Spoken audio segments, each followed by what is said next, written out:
بسم اللہ الرحمن الرحیم۔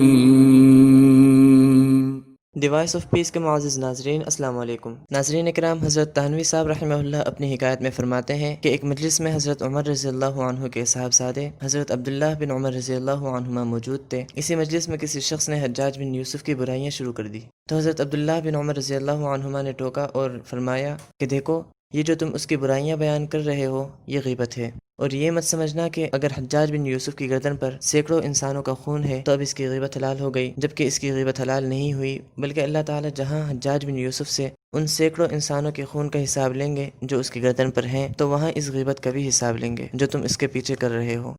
اس واقعے سے ہمیں یہ سبق ملتا ہے کہ ہمیں ہرگز کسی کی غیبت نہیں کرنی چاہیے، چاہے وہ کتنا ہی فاسق و فاجر ہی کیوں نہ ہو۔ آخر میں دعا ہے کہ اللہ رب العزت ہمیں دوسروں کی غیبت سے بچائے اور ہمیں سیدھے راستے پر چلنے کی توفیق عطا فرمائے۔ اسی کے ساتھ ہماری آج کی ویڈیو کا اختتام ہوتا ہے۔ ویڈیو پسند آنے کی صورت میں لائک اور اپنے دوستوں سے شیئر کرنا نہ بھولیے گا۔ کمنٹ کی صورت میں ہمیں اپنی قیمتی رائے سے آگاہ کیجیے گا اور ہمارے channel The Voice of Peace کو سبسکرائب کیجیے گا۔ ہماری اگلی ویڈیو کے آنے تک اپنا اور اپنے عزیزوں کا بہت خیال رکھیے گا۔ تب تک کے لیے اللہ حافظ۔